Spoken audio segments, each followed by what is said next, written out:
Reinkarnasi Kaisar Iblis Abadi. Bab 71. Seorang Master Gang Jin yang kuat, kamu benar-benar seorang Master Gang Jin yang kuat. Wajah Gechuan menjadi pucat dan dia menatap Xiao Chen dengan ketakutan. Dia tidak dapat menerima kenyataan ini. Bagaimana mungkin ada ahli Gang Jin yang kuat di Provinsi Jiangnan selain Presiden Asosiasi Xingwu mereka, dan dia masih sangat muda. Mengapa kita belum pernah mendengar tentangnya sebelumnya? Apakah ini sudah berakhir? Xiao Chen akhirnya berbalik dan menatap Gechuan dengan ekspresi dingin. Meskipun tidak ada momentum sama sekali, Gechuan merasa seolah-olah dia dihantam badai dahsyat dan merasakan ketakutan yang tak terlukiskan. Apa yang ingin kamu lakukan? Gechuan selama ini selalu bersikap sombong dan angkuh, bahkan sampai sekarang pun dia masih menolak untuk menyerah, bahkan ada secercah harapan di dalam hatinya. Dia telah berlatih selama lebih dari 50 tahun untuk mencapai prestasinya saat ini. Bagaimana seorang remaja berusia 18 atau 19 tahun dapat melampauinya? Pasti itu tipuan atau kebetulan. Terima pukulanku lagi. Sambil berteriak keras, Gechuan menyatukan kedua tangannya, lalu sebilah pedang ajaib yang jauh lebih kuat dari sebelumnya menebas ke arah Xiao Chen. Namun, mata Xiao Chen menyipit, dan suatu kekuatan tak terlihat tampak berkumpul di kehampaan. Dentang. Pedang itu hancur berkeping-keping bahkan sebelum menyentuh Xiao Chen. Ah, ini. Gechuan merasa ngeri, dan satu-satunya secercah harapan di hatinya lenyap tanpa jejak. Xiao Chen benar-benar ahli Gang Jin yang kuat, dan jauh di atas kemampuannya untuk dilawan. Tolong ampuni nyawa saya, Tuan. Saya buta dan tidak tahu bahwa Anda adalah seorang guru yang kuat. Gechuan membungkuk dengan tangan gemetar. Prajurit bawaan sangat langka di Provinsi Jiangnan. Dia biasanya hanya menggunakan gelar ini dan dihormati kemanapun dia pergi. Dia terbiasa bersikap sombong. Namun, tanpa diduga, seorang ahli Gang Jin yang kuat tiba-tiba muncul hari ini dan ia mengalami konflik dengannya. Sungguh sial. Xiao Chen menatap Gechuan dengan dingin dan berkata, aku benar-benar tidak bermaksud melakukan apapun padamu tadi, tapi mengapa kau menggunakan pedang kedua? Jika seseorang melakukan kesalahan kecil, kesalahan itu tidak dapat dimaafkan asalkan ia mengakui kesalahannya dengan sikap yang cukup baik. Namun pukulan Gechuan meleset, dan serangan pedangnya tidak mempan, tetapi dia tetap tidak menyerah dan menyerang dengan pedang kedua. Ini sudah melampaui batas toleransi Xiao Chen. Aku orang yang adil.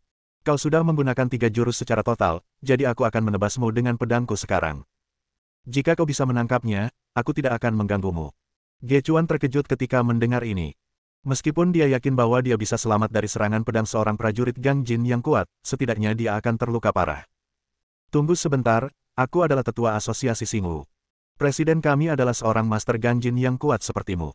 Gechuan mencoba mengucapkan semua kata yang dapat mengancam Xiao Chen. Akan tetapi, Xiao Chen mengabaikannya dan mengangkat tangannya untuk menebas dengan pedangnya sebelum dia bisa menyelesaikannya. Pedang itu tampak diayunkan dengan santai, tanpa akumulasi kekuatan apapun, dan menebas dalam sekejap. Melihat ini, Gechuan menghela napas lega. Dia tidak bisa menandingi para ahli Gang Jin yang kuat, tetapi pedang Xiao Chen terlalu biasa saja. Jika dia mengerahkan seluruh kekuatannya, dia seharusnya bisa menangkisnya. Namun tak lama kemudian, jantungnya tiba-tiba bergetar dan dia ketakutan. Tidak. Semua kata-kata tenggelam oleh kekuatan pedang yang tiba-tiba membesar 10 kali lipat. Ledakan. Di bawah kekuatan pedang, Gechuan seperti seekor semut. Daging, darah, tubuh, dan jiwanya hancur dalam satu pukulan. Pada saat yang sama, loteng kecil di belakang Gechuan tidak dapat menahan tekanan pedang dan runtuh, meninggalkan reruntuhan. Di samping mereka, Huo Qingsong dan Meng Xiaoyuan membuka mulut mereka karena ngeri. Seorang yang menguasai bakat alamiah begitu terhormat sehingga 3 keluarga besar memperlakukannya sebagai tamu kehormatan. Namun, saat ini, Gechuan, seorang guru Xiantian yang terkenal di Provinsi Jiangnan, benar-benar dibunuh oleh Xiao Chen dengan satu pedang. Tuan Xiao, tidak. Tuan Xiao, ini. Huo Qingsong tergagap dan gemetar saat berbicara. Xiao Chen meliriknya dan berkata dengan tenang, apakah kamu masih ingin menyelamatkan ayahmu? Tentu saja menyimpan. Huo Qingsong tidak ragu sama sekali. Meskipun apa yang dilakukan Xiao Chen sangat mengguncang dan mungkin menyebabkan kekacauan besar, hal terpenting saat ini adalah menyelamatkan ayahnya terlebih dahulu. Baiklah, kalau begitu pergilah ke kamar ayahmu sekarang. Ah, aku sendirian. Huo Qingsong tercengang. Tentu saja, cukup bagimu untuk pergi sendiri. Begitu dia selesai berbicara, Xiao Chen menamparkan Huo Qingsong dengan telapak tangannya, dan aliran energi internal mengalir ke dalam tubuhnya. Segera setelah itu, Huo Qingsong terbang keluar tanpa sadar. Tuan Xiao. Meng Xiaoyuan merasa ngeri. Jangan panik. Xiao Chen berkata dengan ringan. Lalu, dia melambaikan tangannya. Di depannya, sebuah kursi dan Guzeng muncul entah dari mana. Wajah Meng Xiaoyuan berubah warna lagi. Dia telah melihat telekinesis, tetapi menciptakan sesuatu dari udara tipis terlalu sulit dipercaya. Ini sungguh metode yang ilahi. Dan melihat posturnya, apakah dia akan bermain piano? Perhatikan dengan tenang dan ingatlah untuk tidak membuat suara apapun. Setelah Xiao Chen selesai berbicara, dia menutup penglihatannya, mengamati dengan indera spiritualnya, dan mendengarkan ke segala arah. Pada saat yang sama, ia menggunakan kekuatan asli Huang Ji Huaxian Jue untuk pertama kalinya dan meletakkan tangannya di senar. 6 jalan seni bela diri sejati, Jalan Qin. Titik. Huo Qingsong hanyalah orang biasa dan tidak pernah berlatih energi internal. Namun kali ini, ia merasakan sensasi terbang yang mendebarkan. Untungnya, Xiao Chen mengendalikan kekuatannya dengan cukup baik. Ia terbang turun dari gedung tinggi dan mendarat dengan selamat di halaman keluarga Huo. Bunyi bip, bip. Alarm berbunyi. Ada yang menyerbu. Laporkan pada Tuan. Ada kamera pengintai dan alarm di mana-mana di sekitar rumah keluarga Huo, dan Huo Qingsong ditemukan segera setelah dia melangkah ke halaman. Tak lama kemudian, sekelompok besar penjaga keamanan mengepung mereka. Tuan kedua. Para penjaga keamanan memandang Huo Qingsong, lalu saling memandang, tidak tahu harus berbuat apa. Huo Qingsong merasa cemas dan berteriak, apakah kalian akan memberontak? Keluar dari sini. Tuan kedua, Tuan telah memerintahkan agar tidak seorang pun diizinkan masuk ke sini selama periode ini. Petugas keamanan itu tidak menunjukkan tanda-tanda akan mundur. Bajingan, aku akan memecatmu. Haha, kakak kedua, kamu benar-benar pemarah. Huo Yuan memimpin sekelompok orang dan tiba dengan tergesa-gesa.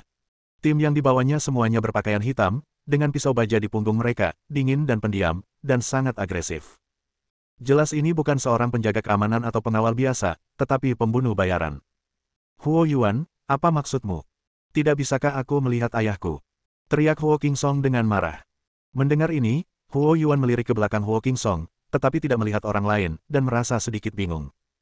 Dia telah membuat semua persiapan yang diperlukan, terutama untuk mencegah Xiao Chen, Gechuan dan yang lainnya menyerang dan merusak rencananya.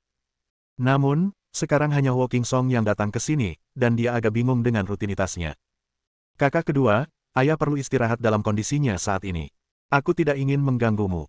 Sebaiknya kau pergi sekarang. Meskipun Huo Qingsong tidak akan mampu menimbulkan masalah sendirian, Huo Yuan tidak akan membiarkan Huo Qingsong masuk hanya demi amannya. Tentu saja Huo Qingsong tidak ingin pergi begitu saja, tetapi dia sendirian dan tidak tahu bagaimana cara bertarung melawan begitu banyak orang. Dia biasanya fokus pada urusan perusahaan dan mengendalikan urat nadi ekonomi keluarga Huo. Walaupun Huo Yuan tampaknya tidak mencapai apapun, dia diam-diam membangun kekuatannya, dan dia tidak dapat mengalahkannya sama sekali. Tepat ketika situasi mulai tegang, tiba-tiba suara piano terdengar. Musik piano menenangkan dan menyentuh. Namun saat ini, tak seorang pun punya waktu untuk menghargainya. Kau benar-benar datang dengan persiapan. Huo Yuan tiba-tiba mencibir Huo Qingsong dan berkata dengan nada agak meremehkan. Tapi aku sangat penasaran siapa yang kamu undang sebagai tuan. Dia masih ingin bermain piano di luar. Apakah dia mencoba meramaikan pesta? Seolah menanggapi kata-kata Huo Yuan, sebuah suara yang sepertinya datang dari langit terdengar tinggi di angkasa. Membunuh orang kuat sudah cukup untuk menciptakan halaman legenda. Tetapi membunuh sekelompok semut hanya akan membantu meningkatkan kesenangan. Begitu dia selesai berbicara, bunyi piano tiba-tiba berubah, iramanya berubah tajam, dan menjadi aneh serta tidak dapat diduga. Menyadari bahwa suasananya tidak tepat, ekspresi Huo Yuan berubah, dan dia tiba-tiba menunjuk ke arah Huo Qingsong dan berteriak. Tangkap dia untukku. Mendengar ini, orang-orang berpakaian hitam di belakangnya menghunus pisau baja mereka dan bergegas menuju Huo Qingsong. Akan tetapi, setelah berjalan beberapa langkah, ia tiba-tiba dirasuki seperti kerasukan setan, dan terdiam, tidak dapat bergerak. Ini. Huo Yuan dan pembunuh berpakaian hitam keduanya menunjukkan ekspresi ketakutan. Pada saat itu, tubuhku terasa lepas kendali dan setiap sel tubuhku berdetak seirama dengan alunan musik piano. Ketika Huo Qingsong bertanya-tanya apa yang sedang terjadi, sebuah suara terdengar di telinganya.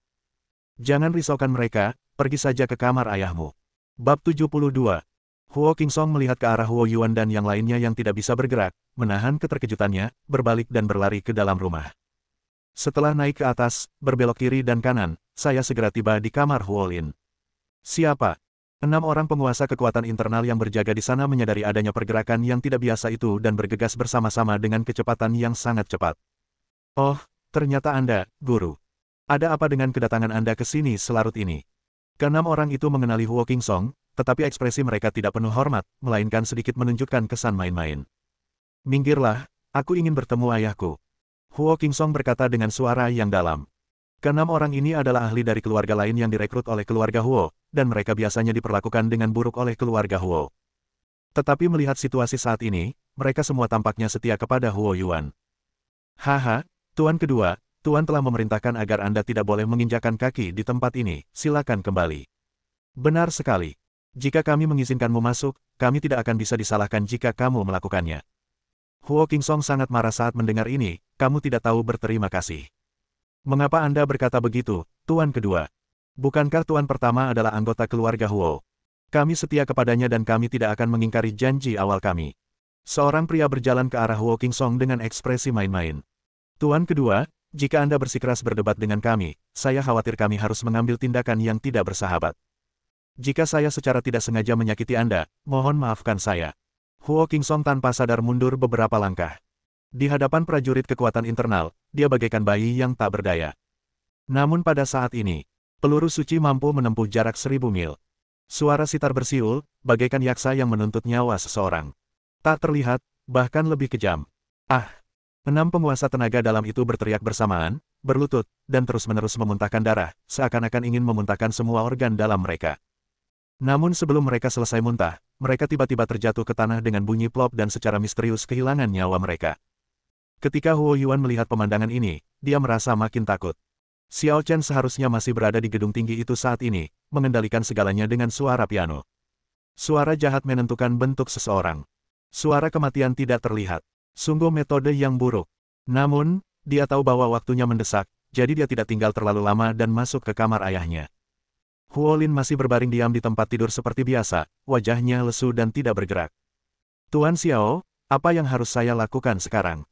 Huo Qingsong mencoba bertanya, tidak tahu apakah Xiao Chen bisa mendengarnya. Tekan jarimu pada titik akupuntur Bai Hui ayahmu. Ada tanggapan di telingaku. Titik akupuntur Bai Hui. Huo Qingsong tercengang. Dia tahu bahwa ada titik akupuntur di tubuh manusia, tetapi dia biasanya tidak terlalu memerhatikannya. Jari-jarinya gemetar, tetapi dia tidak berani bertindak gegabah. Ia takut jika ia melakukan kesalahan sekecil apapun, ia akan memperburuk keadaan dan menimbulkan akibat buruk. Pada saat itu, tiba-tiba saya mendengar suara piano. Hari Kebangkitan. Sebuah lagu yang menggetarkan jiwa, dengan musik mempesona yang memikat hati. Sebelum Huo Qingsong sempat bereaksi, kesadarannya diambil alih oleh suatu kekuatan. Bang! Huo Qingsong yang kerasukan tiba-tiba menepuk tepi tempat tidur, menyebabkan getaran hebat. Kemudian, Huo Lin yang tak sadarkan diri melayang dan berputar-putar di udara. Titik akupuntur Bai Hui. Dengan mengarahkan jarinya, cahaya bintang bersinar dan kekuatan memasuki titik Bai Hui. Pada saat yang sama, suara piano berubah lagi, seperti gelombang yang bergelombang. Sel-sel yang tidak aktif dalam tubuh Huo Lin dirangsang dan mulai menjadi aktif. Begitu pula serangga-serangga kecil beracun yang bersembunyi di sana pun terstimulasi oleh musik tersebut dan mulai menjadi gila. Tak lama kemudian, ruam dan lepuh darah merah muncul di sekujur kulit Huo Lin. Serangga beracun tersebut tidak dapat diusir dengan teknik medis atau obat-obatan, tetapi musik piano Xiao Chen dapat menarik mereka dan membuat mereka keluar secara otomatis. Tempat lain, di dalam rumah tertutup. Si kurcaci duduk bersila di tempat tidur, dengan toples Gu melayang di udara di depannya. Benar saja, ada triknya. Kau benar-benar bisa menggunakan musik untuk memengaruhi serangga pemakan jantungku yang haus darah. Si kurcaci cukup terkesan. Menggunakan musik untuk mengobati racun merupakan metode yang belum pernah ia dengar, bahkan dengan pengetahuannya. Tetapi sekuat apapun caramu, pada akhirnya kamu akan tetap gagal. Ibu dan anak terhubung oleh Gu hati. Selama Gu ibu belum mati, Gu anak tidak akan hancur, dan persediaannya akan terus ada. Si kurcaci mencibir. Kemudian, ia menggunakan kedua tangannya untuk menyuntikkan kekuatan jahat ke dalam toples pembiakan Gu, menyebabkan induk Gu terbangun dan memancarkan cahaya hijau yang menakutkan. Namun pada saat ini, yang terdengar hanyalah suara yang dahsyat, hikmat, sakral, dan agung. Langit itu luas, bumi itu tak terbatas, dan setiap orang punya cita-citanya masing-masing. Bagaimana kita bisa membayangkannya? Dewa Rubah dan Santo Tikus sedang bersandar di dinding. Siapa yang berani menahan guntur? Mendesis. Dengan ledakan keras. Sekejap petir menyambar langit malam, seketika menembus atap dan mendarat di toples pembiakan Gu di hadapan kurcaci itu. Ledakan. Toples pengembang biakan Gu pecah. Bagaimana mungkin? Puff! Kurcaci itu terpukul balik karena terkejut, dan darah menyembur keluar dari mulutnya, dan dia pun pingsan di tanah.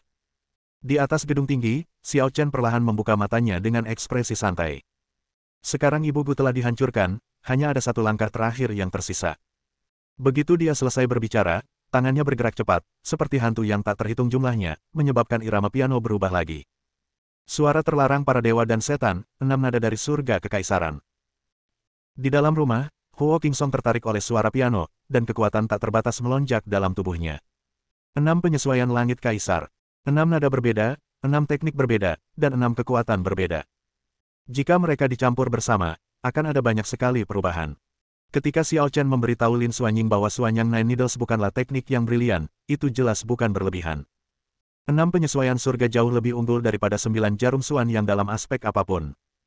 Huo Qingsong sangat lincah dan dia menciptakan bayangan tangan yang tak terhitung jumlahnya, sering memberikan instruksi kepada Huo Lin. Ibuku meninggal, dan tumpukan telur serangga kecil yang telah kehilangan tulang belakangnya keluar dari pori-pori Huo Lin. Telur-telur itu kemudian hancur oleh suara piano, berubah menjadi benda-benda kotor, dan jatuh dengan sendirinya. Tak lama kemudian, racun dalam tubuh Huo Lin hampir hilang. Pada saat ini, musik piano berhenti. Huo Qingsong terbangun dari keterikatannya, merasa mengantuk dan lelah, dengan bintang-bintang di matanya. Dia kehilangan keseimbangan dan jatuh ke tanah. Apa yang terjadi? Huo Qingsong memanjat dengan susah payah. Semua yang terjadi tadi tidak ada hubungannya dengan dia. Dia benar-benar pasif. Pada saat ini, Huo Lin, yang kulitnya berangsur-angsur kembali ke warna kemerahannya, membuka matanya. Ayah, apakah ayah akhirnya bangun? Huo Qingsong sangat terkejut hingga ia menangis.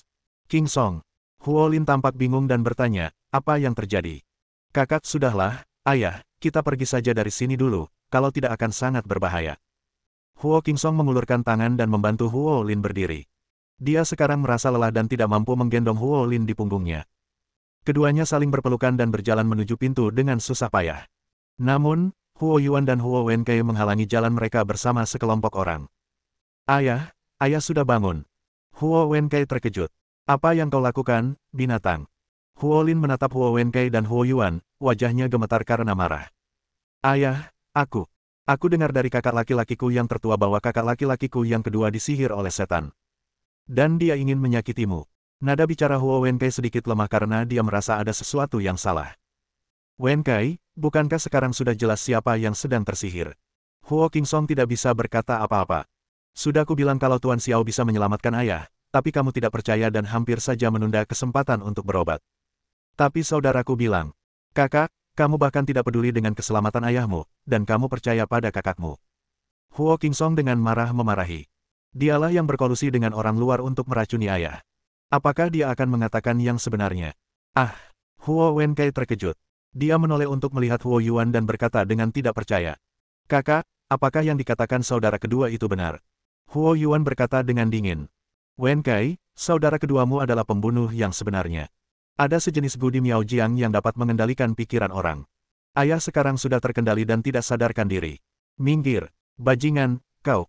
Apa yang kau katakan? Huo Lin sangat marah hingga dia hampir muntah darah dan mati. Aku tidak ingin membuang waktuku berbicara denganmu. Seniormu, tolong tunjukkan dirimu. Saat Huo Yuan membungkuk, 3 bayangan gelap muncul dari kegelapan. Ternyata menjadi master dalam daftar darah. 1 bersifat bawaan, dan 2 bersifat setengah langkah bawaan. Lelaki bawaan yang memimpin mencibir. Huo Yuan, bukankah kamu meminta kami untuk mengambil tindakan untuk menghadapi Gechuan? Sekarang Gechuan tidak ada di sini, apakah kita masih perlu mengambil tindakan?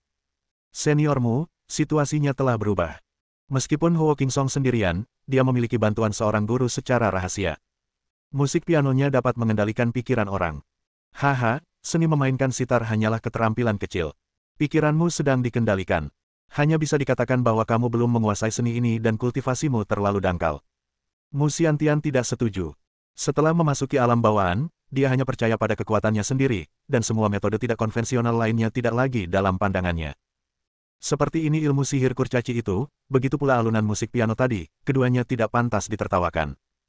Namun, saat itu juga, suara piano kembali bergema, menggetarkan dan murah hati, membuat hati orang-orang berdebar kencang. Qi memecah tenggelam dan membubarkan laut Qi. Berlatih fuksi dengan Zhou Tian. Energi ilahi surga menembus surga. Menunggu cahaya terbit dari jurang. Terdengar suara keras dan dahsyat serta tiba-tiba angin kencang di tempat kejadian, dan langit serta bumi menjadi ngeri. Lelaki bermargamu itu mula-mula terkejut, lalu dengan marah ia melepaskan diri dari belenggu dan berteriak, dasar tukang tipu, tunjukkan dirimu kalau kau punya nyali. Tunjukkan dirimu. Apakah kamu layak? Dengan kata-kata yang penuh penghinaan, suara piano menggetarkan langit dan bumi. Ketika senar tidak lagi memiliki senar, suaranya menjadi lebih lemah dan lebih mirip dengan dao yang agung. Langit dan bumi berada di ujung jari Anda, begitu agung dan menyenangkan, itu disebut suara surgawi fuksi. Ding! Talinya putus. Dalam sekejap, langit dan bumi tampak terbalik, dan hitam dan putih pun terbalik. Pemandangan mengerikan itu terlintas di benak semua orang. Namun karena alunan piano berhenti tiba-tiba, semua penglihatan pun berakhir. Untuk sesaat, dunia hening, dan semuanya hening. Bagaimanapun juga, daya tahan manusia itu terbatas. Di gedung tinggi, Xiao Chen menatap tali yang putus di tangannya dan mendesah kecewa. Tapi membunuhmu sudah cukup. Itu seolah mengonfirmasi apa yang dikatakan Xiao Chen. Momen berikutnya. Pupil mata lelaki bermargamu dan dua orang master setengah langkah bawaan lainnya tiba-tiba menyusut, dan tubuh mereka seolah-olah terkoyak oleh suatu kekuatan dahsyat, dan daging serta darah mereka hancur. Dalam sekejap, jiwa dan raga hancur. Bab 73. Satu Xiantian dan dua Xiantian setengah langkah musnah dalam sekejap, yang tidak diragukan lagi mengejutkan semua orang yang hadir. Terutama Huo Yuan. Satu-satunya yang ada di hatinya saat ini adalah rasa takut yang masih ada. Itulah tiga orang master daftar darah yang disewanya dengan biaya besar, dan mereka awalnya siap untuk berurusan dengan Gechuan. Namun, sekarang mereka bahkan tidak melihat musuh, dan mereka mati begitu saja. Masih ada beberapa pembunuh dan petugas keamanan berpakaian hitam di tempat kejadian, tetapi mereka tidak berani bergerak. Mereka semua menjatuhkan senjata dan berlutut di tanah, gemetar. Tuan, ampuni nyawaku. Huo Yuan lumpuh di tanah, tidak memiliki kekuatan atau kewarasan apapun. Bertahun-tahun perencanaan yang cermat semuanya sia-sia dalam satu hari kegagalan. Tetapi dia tahu bahwa itu bukan karena kurangnya kemampuannya, tetapi karena dia menghadapi musuh yang tidak dapat dikalahkan. Siswa SMA yang dipandang rendah oleh semua orang itu ternyata memiliki kemampuan yang luar biasa. Walaupun dia melihat peluang sebelumnya dan mengambil tindakan pencegahan, dia tetap tidak dapat menutupi kesenjangan kekuatan yang besar. Sudah hampir waktunya untuk berakhir. Xiao Chen menghela napas. Kali ini ia menggunakan kekuatan asli Huangji Huaxian Jue untuk memanipulasi suara piano, yang menghabiskan cukup banyak energi. Tidak perlu menggunakan metode ini lagi. Lalu matanya kembali tertuju pada piano. Kualitas buzeng ini sangat bagus dibandingkan dengan instrumen lain di bumi, tetapi ia bukanlah instrumen spiritual atau abadi, ia hanyalah instrumen biasa. Sekalipun dia telah menggunakan ki sejatinya untuk melindungi senar dan menekan kekuatan suara surgawi ilahi fuksi, senar itu tetap tidak dapat menahannya dan putus di saat-saat terakhir. Namun, itu juga masuk akal. Berbicara tentang fuksi Shen Tianxiang, itu bukan ciptaan aslinya. Setelah mencapai keabadian, ia menjelajahi alam semesta dan mengunjungi banyak alam, termasuk alam manusia yang lebih rendah dan alam keabadian yang lebih tinggi. Di satu pihak, dia mengubah dirinya menjadi manusia biasa untuk mengolah hati taunya. Di sisi lain, ia juga melihat banyak hal yang belum pernah ia sentuh sebelumnya. Misalnya, fuksi Shen Tianxiang. Meskipun pencipta fuksi Shen Tianxiang tidak semaju dia harus mengakui bahwa jurus suci ini sangat diinginkan. Oleh karena itu, ia menggunakan Huangji Huaxian Jue untuk mengembangkan fuksi Shen Tianxiang, yang selanjutnya menyempurnakan caranya memainkan sitar. Tuan Xiao. Meng Xiao Yuan memanggil dengan ragu-ragu. Xiao Chen menjawab, ini hampir berakhir, dan penyakit ayah mertuamu telah disembuhkan. Sungguh. Meskipun Meng Xiao Yuan melihat sekelompok orang di bawah, jaraknya cukup jauh, jadi sangat kabur. Dia tidak bisa mendengar suara apapun dan tidak tahu situasi spesifiknya. Bagaimanapun, dia tidak memiliki apa yang dapat dilakukan Xiao Chen. Tentu saja aku akan menjatuhkanmu. Xiao Chen berdiri dan mendorong dengan satu telapak tangan. Saat berikutnya, Meng Xiao Yuan terbang turun dari gedung tinggi seperti yang dilakukan Huo Qingsong sebelumnya dan mendarat di halaman keluarga Huo. Sepertinya masih ada satu ikan yang lolos dari jaring. Sambil bergumam pada dirinya sendiri, Xiao Chen menghilang dari tempatnya. Kurcaci itu pingsan hanya karena serangan balik dari gu kelahirannya, dan tidak tersambar petir, jadi dia terbangun setelah pingsan beberapa saat. Apa yang sedang terjadi? Dia menekan traumanya dan merasa terkejut dan terkejut. Apakah petir tadi hanya kebetulan, atau tertarik oleh suara sitar? Jika hanya suara sitar saja yang dapat menarik petir, itu akan sangat mengerikan, hanya metode ilahi. Kita tidak bisa tinggal di sini lebih lama lagi, kita harus pergi sekarang. Kurcaci itu tidak lagi peduli dengan Huo Yuan atau rencananya terhadap keluarga Huo. Yang terpenting sekarang adalah menyelamatkan hidupnya. Akan tetapi, saat dia hendak melarikan diri, dia melihat sosok berpakaian putih menghalangi jalannya. Kau ingin pergi begitu saja? Kurcaci itu terkejut dan bertanya, siapakah kamu dan mengapa kamu menghalangi jalanku? Menurutmu aku ini siapa? Tanya Xiao Chen balik. Kurcaci itu menatap Xiao Chen, dan melihat Xiao Chen membelakanginya, dia tiba-tiba memanggil kekuatan jahatnya. Tidak peduli siapa dirimu, aku akan membunuhmu terlebih dahulu, Netherworld Claw.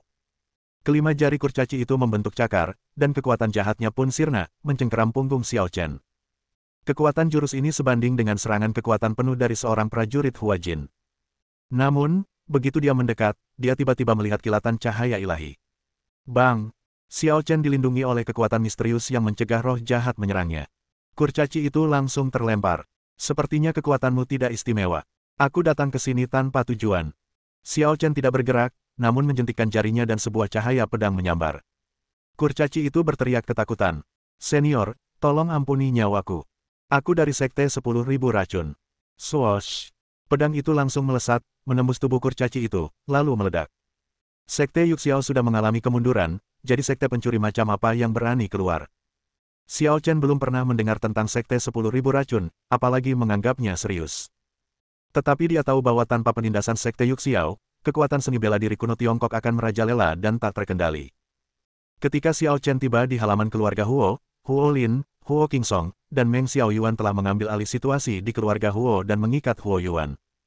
Faktanya, kultivasi Huo Yuan tidak lemah. Jika dia melawan, Huo Qingsong tetap tidak bisa berbuat apa-apa padanya. Namun Huo Yuan jelas putus asa dan tidak punya niat untuk melawan sama sekali. Tuan Xiao, terima kasih telah menyelamatkan hidupku. Huo Lin membungkuk pada Xiao Chen untuk mengungkapkan rasa terima kasihnya, dan di saat yang sama merasa sangat tersentuh. Ia pergi ke kota Laning untuk memuja Buddha dan beristirahat di kuil di sana selama beberapa hari. Suatu hari ketika ia keluar untuk bersantai, ia bertemu dengan Xiao Chen. Saat itu, dia mengira Xiao Chen adalah murid miskin dan mentraktirnya makan. Mungkin karena makanan inilah Xiao Chen datang menyelamatkannya hari ini. Lagi pula, bagi orang seperti Xiao Chen, uang, kekuasaan, dan sebagainya tidak lagi ada di matanya. Xiao Chen melambaikan tangannya dan berkata, meskipun racunmu telah disembuhkan, tubuhmu masih sangat lemah dan membutuhkan perawatan lebih. Huo Lin menghela napas, saya beruntung bisa menyelamatkan hidup saya. Adapun Huo Yuan dan yang lainnya, ini masalah pribadimu. Kamu dapat memutuskan bagaimana cara menanganinya. Tapi jangan lupakan persyaratan yang dijanjikan Huo Qingsong kepadaku. Huo Qingsong berkata cepat, jangan khawatir, Tuan, masalah itu akan diselesaikan. Xiao Chen mengangguk, dan tiba-tiba menjentikkan jarinya untuk melepaskan aliran energi, yang mengenai Huo Yuan. Huo Yuan menjerit dan pingsan. Aku telah menghapus kekuatan jahatnya untuk mencegah kekacauan. Kau bisa menanganinya perlahan. Setelah Xiao Chen selesai berbicara, dia meninggalkan keluarga Huo.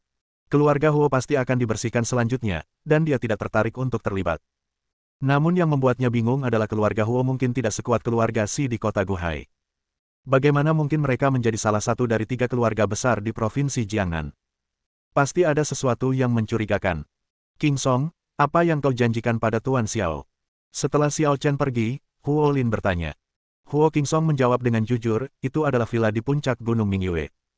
Villa itu dibeli oleh keluarga Wu yang belum lama ini.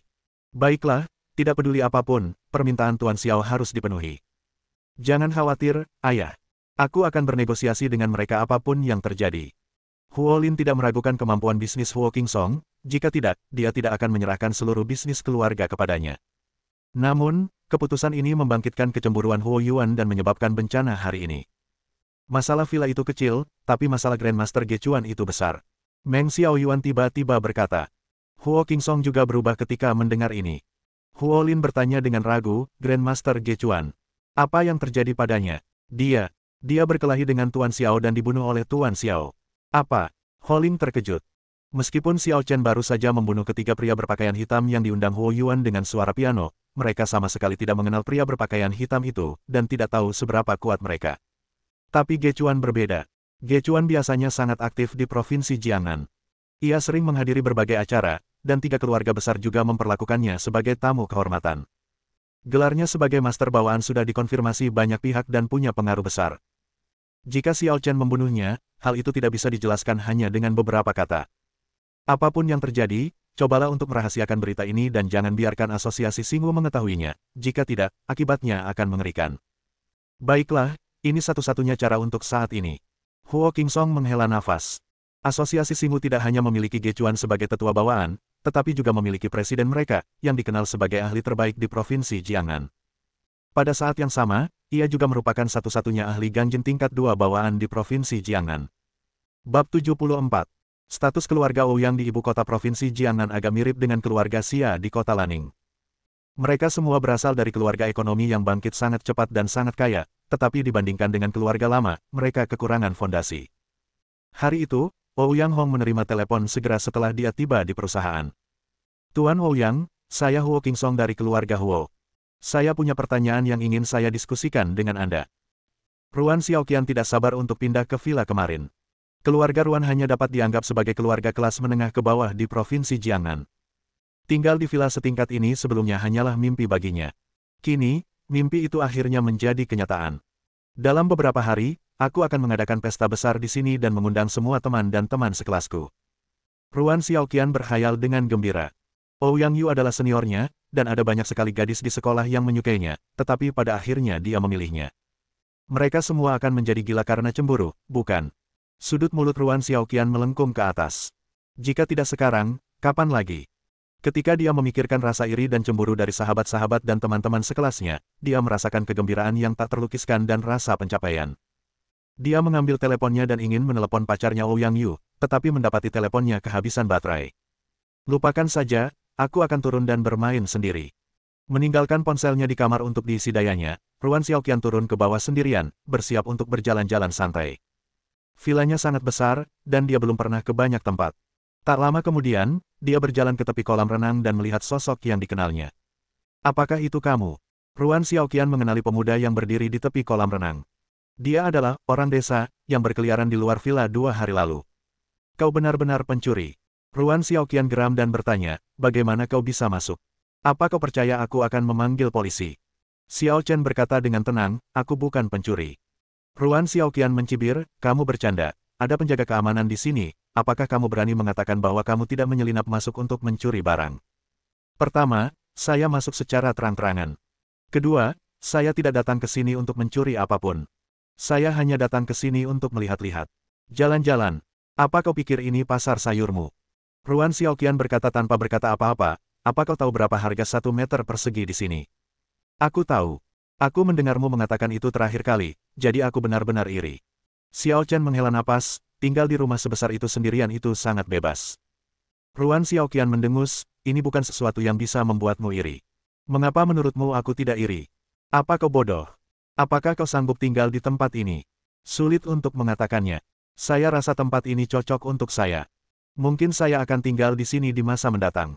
Ruan Xiaoqian sedikit terkejut saat mendengar ini, lalu dia mencibir, kamu tinggal di sini, lalu di mana aku harus tinggal?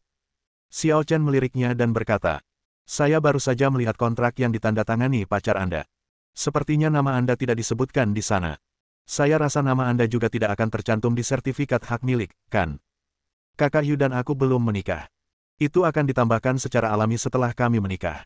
Mengapa kamu khawatir tentang ini? Ruan Xiaoqian menjawab tanpa sadar. Namun tak lama kemudian, dia menyadari ada sesuatu yang salah. Kamu melihat kontraknya. Kapan? Di mana? Xiao Chen berkata, baru saja, tetapi kontrak lama telah dirobek, dan mereka seharusnya sedang memproses prosedur kontrak baru sekarang. Apa? Ruan Xiaoqian tertegun sejenak. Namun tak lama kemudian dia merasa bahwa ini tidak masuk akal dan mengira Xiao Chen berbohong, jadi dia mencibir. Siapa yang ingin kau tipu? Bagaimana kau bisa merobek kontrak begitu saja? Xiao Chen tidak menjawab. Karena tidak perlu dijawab. Huo Qingsong berlari kecil dari samping, menyerahkan dokumen kontrak kepada Xiao Chen, dan berkata dengan hormat. Tuan Xiao, prosedur dasar telah selesai, dan Anda masih perlu menandatangani kontrak. Xiao Chen mengambil dokumen itu, mengambil pena dan segera menandatangani namanya. Namun, orang yang menandatanganinya bukanlah Xiao Chen, melainkan Xiao Yufei. Huo Qingsong tidak mengatakan apa-apa saat melihat ini, karena dia tahu hubungan antara Xiao Chen dan Xiao Yufei. Hei, siapa kamu? Bagaimana kamu bisa masuk? Kontrak apa yang kamu tandatangani di sini? Ruan Xiaoqian akhirnya menyadari ada sesuatu yang salah dan bertanya dengan keras. Tuan Xiao, wanita ini. Huo Qingsong bertanya pada Xiao Chen. Dia tidak mengenali Ruan Xiaoqian dan takut kalau Ruan Xiaoqian punya hubungan dengan Xiao Chen, jadi dia tidak berani mengabaikannya. Xiao Chen berkata dengan tenang, aku tidak mengenalnya. Mungkin dia menyelinap masuk untuk mencuri sesuatu. Mendengar ini, Ruan Xiaoqian menatap Xiao Chen dengan heran, sambil berpikir, bisakah kau bersikap lebih tidak tahu malu lagi? Huo Qingsong sangat marah ketika mendengar ini, bajingan, kamu masih sangat muda dan tidak belajar dengan baik.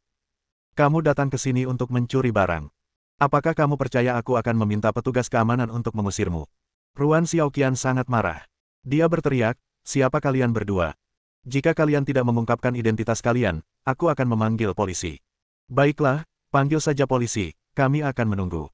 Huo Qingsong mencibir. Apakah pencuri sekarang begitu sombong sehingga mereka menelepon polisi saat mereka berselisih pendapat? Ruan Xiaoqian, mengapa kamu masih di sini? Pada saat ini, dua pria berpakaian jas datang satu demi satu. Paman Ouyang. Ruan Xiaoqian bertanya dengan heran, mengapa Anda ada di sini? Ouyang Hong berkata dengan wajah cemberut, aku baru saja akan bertanya padamu, bukankah Yuer menyuruhmu untuk segera pindah? Kenapa aku harus pindah? Kakak Yu sudah berjanji akan membiarkanku tinggal di sini. Karena villa ini sekarang milik Tuan Xiao. Huo Qingsong berkata dengan suara tenang. Tuan Xiao. Ruan Xiaoqian terkejut dan menatap Xiao Chen dengan tidak percaya. Maksudmu dia? Huo Qingsong mengangguk dan berkata, lumayan. Xiao Chen mengangkat kontrak di tangannya dan berkata, maaf, saya tidak punya gambaran apapun tentang villa itu, tetapi setelah mendengar Anda begitu membanggakannya, saya tidak dapat menahan diri untuk tidak membelinya dan merasakannya. Kata-kata ini tentu saja menyayat hati. Sebuah villa senilai setidaknya 200 juta yuan, dibeli hanya untuk pengalaman sesaat. Mustahil. Ruan Xiaoqian merasa sulit menerimanya. Sebelumnya, dia selalu mengejek Xiao Chen, mengatakan bahwa dia belum pernah melihat dunia dan merupakan orang desa. Alhasil, villa itu pun terbeli dalam sekejap mata. Apa ini? Paman Ouyang, mengapa Anda ingin menjual villa ini? Bagaimana dengan saya dan saudara Yu? Nona Ruan bingung. Keluarga Ouyang baru saja membeli villa itu belum lama ini, dan mereka pasti tidak akan kekurangan uang, jadi mengapa mereka tiba-tiba menjual villa itu? Ouyang Hong mendengus dingin, bukankah Yuer memberitahumu bahwa dia telah putus denganmu? Memisahkan. Ini tentu saja merupakan suatu kejutan bagi Ruan Xiaoqian. Tidak mungkin, aku tidak percaya. Ruan Xiaoqian bergegas naik ke atas seperti orang gila. Ponselnya kehabisan baterai dan mati. Mungkinkah Ouyang Yu benar-benar meneleponnya atau mengiriminya pesan teks untuk memutuskan hubungan dengannya? Tuan Xiao, saya akan mendesaknya pergi. Ouyang Hong meminta maaf kepada Xiao Chen. Sebenarnya, jika Huo Qingsong saja yang mendekatinya dan meminta villa itu, dia mungkin tidak akan setuju. Keluarga Ouyang mungkin tidak sebaik keluarga Huo, tetapi tidak perlu bertindak sesuai keinginan keluarga Huo atau menyenangkan mereka. Namun Huo Qingsong mengungkapkan identitas Xiao Chen sebagai master bawaan kepada Ouyang Hong, dan Ouyang Hong tidak berani menentangnya. Akan terlalu bodoh untuk menyinggung keluarga Huo dan seorang guru bawaan pada saat yang sama.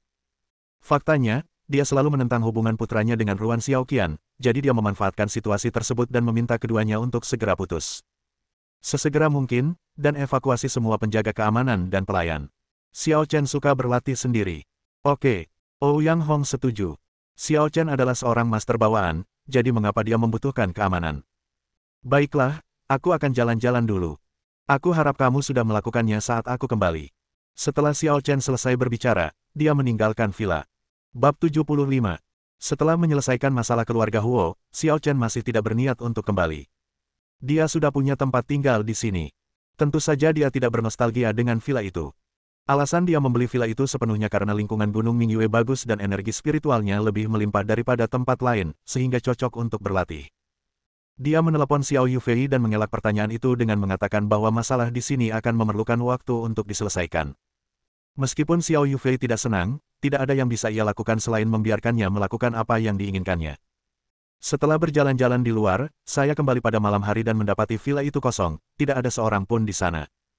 Jika orang biasa tinggal di sini, dia mungkin akan ketakutan setengah mati, tetapi Xiao Chen merasa sangat bebas. Mulai sekarang, apakah Anda berlatih atau mencoba-coba ramuan, pil, dan sebagainya, semuanya akan jauh lebih mudah. Huo Qingsong tidak berniat mengelola perusahaan saat ini. Dia membantu mengurus ayahnya di rumah dan menangani beberapa urusan yang ditinggalkan oleh Huo Yuan. Huo Yuan diam-diam mengolah banyak kekuatan. Sebagian besar pelayan, penjaga keamanan, dan prajurit pasukan internal yang direkrut oleh keluarga Huo adalah bawahannya, dan mereka semua perlu dibersihkan satu persatu. Adapun Huo Yuan sendiri, mereka tidak tega menghukumnya, jadi mereka hanya bisa mengirimnya ke kantor polisi dan memenjarakannya. Pada hari ini, kesehatan Huo Lin sedikit membaik, dan Huo Qingsong serta Meng Xiaoyuan mengajaknya berjalan-jalan di halaman. Bersih. Tiba-tiba, raungan marah mengguncang seluruh keluarga Huo. Segera setelah itu, datanglah sesosok tubuh yang berjalan di atas angin, menghindari semua pertahanan dan mendarat di depan ketiga orang itu. Ketika Huo Lin melihat orang itu datang, ekspresinya langsung berubah dan dia membungkuk hormat dan berkata, "Salam, Presiden Fan." Huo Qingsong dan Meng Xiaoyuan juga menyadari identitas pengunjung tersebut. Presiden Asosiasi Xingwu, seniman bela diri terbaik di Provinsi Jiangnan, dan Master Ganjin yang kuat di tingkat kedua Xiantian. Fan Nansing. Pada saat yang sama, mereka juga menyadari bahwa tujuan Fan Nansing datang ke sini pasti untuk membawa pasukan untuk menanyainya. Kebenaran akhirnya akan terungkap. Ge Chuan diundang ke keluarga Huo oleh Meng Xiaoyuan 3 hari yang lalu, dan banyak orang mengetahuinya. Jika Fan Nansing mengetahui sesuatu terjadi pada Ge Chuan dan mulai menyelidikinya, dia pasti akan mencari keluarga Huo terlebih dahulu. Mereka tidak punya cara untuk menyembunyikannya. Seperti yang diharapkan, Fan Nansing tampak tegas dan bertanya, tidak perlu bersikap sopan. Aku hanya ingin bertanya, di mana Ge Chuan? Ini, kami tidak tahu keberadaan Tuan Ge. Huo Qingsong mencoba melakukan perlawanan terakhir. Kentut. Fan Nansing sangat marah, dan tekanan yang sangat kuat terpancar dari tubuhnya, menyebabkan udara tiba-tiba membeku. Ketiganya tidak tahan lagi. Keringat dingin membasahi sekujur tubuh mereka, mereka ketakutan, dan seluruh otot serta tulang di tubuh mereka gemetar. Yang kuat dengan Gang Jin yang kuat benar-benar mengerikan. Presiden Fan, tolong hentikan. Ayah saya baru saja pulih dan tidak tahan dengan tekanan Anda. Huo Qingsong buru-buru meminta berhenti. Fan Nansing tidak tergerak dan berkata dengan dingin, saya ingin jawaban, apakah Ge Chuan hidup atau mati? Fan Nansing mungkin tidak tahu banyak tentang insiden keluarga Huo pada saat itu, tetapi dia telah mendengar beberapa berita dalam beberapa hari terakhir.